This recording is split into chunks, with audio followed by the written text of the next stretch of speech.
Hello guys, welcome back again to another video. In today's video, we are going to be learning the concept of Linux process and service management. All right, so we are going to learn how to monitor system activity, manage running processes, and control services efficiently from the Linux command line. All right, so we are going to be looking at how to start and restart a service, stop a service, see what is happening in a service, for example, to enable and disable a service. And also, we are going to also be exploring the processes, checking the running process, CPU, memory usage. We are going to be exploring all that. All right, so without wasting your time, let's begin. All right, yes, let's get started. So we are going to begin by managing some of the services. Okay.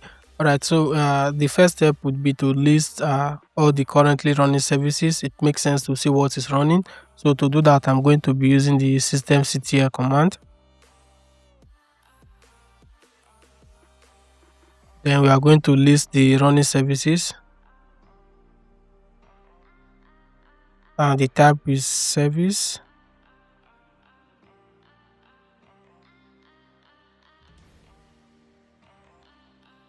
And I want the currently running services. So in this case, the state would be equals running, so that we can actually filter out the non-running services. All right, this is some of the running services. Of course, if you want to see more, you can use the enter key. Of course, we see that SSH is running, so let's actually play with the SSH services. Of course, if you don't know what SSH is, SSH stands for Secure Share. It is a protocol used to connect securely to another host and manage them over the network. All right, let's check the status of the SSH services. As you can see, it is running. So let's see. Sorry, systemctl. Then we need the status, and the name of the service is SSH. As you can see, it is running. All right, we notice the SSH service is running. We can also stop it by using systemctl as well. We can stop the... Okay, we give it the student command. Pass, sorry. Now it has successfully stopped. Of course, we can verify that.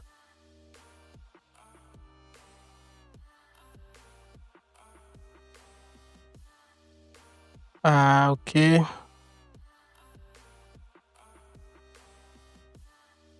As you can see, it is inactive. We can also restart it. That is possible. To restart the service, all we need to do is to use the sudo systemctl.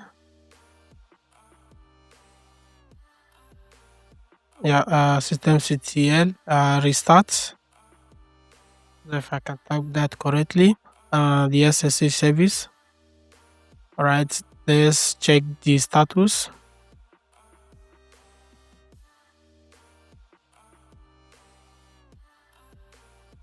Okay, it is running. Perfect. We also have the possibility to enable the SSH service to start automatically every time I boot up this Ubuntu system. So to enable the service for automatic startup, we can use the systemctl enable. So to do that, I'm going to use the sudo system. In this case, we are going to say enable. The service, of course, is SSH. It has successfully enabled the service, which means anytime the system reboot or startup, the service will start automatically. All right, moving on, let's take a look at process management. And of course, it's important to remember that all processes in Linux are assigned a process ID, in some case PPID, which is the parent ID, and they can be viewed, of course. So we are going to see how to manage processes. Okay, and to list the running processes, who the process belongs to. Right, first of all, we are going to begin by listing some of the running process. We are going to use the ps command, AUX. So what this means is the A stands for show process for all users, and of course the U display user or owner, and the XX, depending on your pronunciation, of course, include processes without terminal. All right, in this case, I'm going to pipe it to more. All right, as we can see, in this case, the user is the owner of the user is root. This is the process ID, the CPU usage, the memory usage, the start time whatsoever. Of course, there is also a possibility to display the process of a specific user. In my case, I want to display the process that belong to the user student. In your case, it might be different. So to do that, we can use the PX, and in this case, the user is going to be student.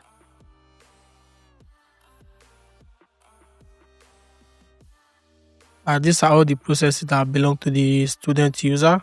You can also do the same for the root user as well, and any user you have in your environment. So let's test that against the root user. These are all the processes, the process ID, the parent process ID that belongs to the user root. Of course, it's also possible to get the process ID of a running program, or we can do that by using the, in this case, PDOF. I'm going to say SSHD. As we know, the SSH service is running. This is the process ID. We can also do that against other service. Let's try Firefox. I think it's running. We can also use other command like pgrep. So in this case, pgrep, we need let's say Firefox, and if we can identify the process ID, of course, we are able to get it. Same result with different command. There are also more possibility to control processes. For example, to put them in the background, the foreground, and also stop them. We are going to see how to actually background the process in case maybe we have other things to do. In this case, let's try it with the ping command. I'm going to ping the Cloudflare IP address. So in this case, I want to ping it 10 times. So the IP would be 1.1.1. And we want to background it. So all I'm going to do is to simply press the Ctrl Z. It has been stopped. Now to see the background process, we are going to use jobs. Jobs like this, and we should have it. Of course, it does have ID of 1. Now to resume the foreground process, all you have to do is use the foreground command fg, and in this case we have the process ID of 1. As you can see, it has successfully resumed. All right, there's also a possibility to stop a process or kill a process. Of course, there are several commands to do this. You have kill, you have pkill. So depending on the one that you want. In this case, I think I have a Thunderbird running that I'm not really interested. So first of all, we are going to look for the process ID of Thunderbird, and demonstrate how to stop it or kill it. So these are the process ID. In this case, I can use the pkill. We are going to give it the name Thunderbird. Of course, it has stopped. Now let's see if we can find the PID of Thunderbird.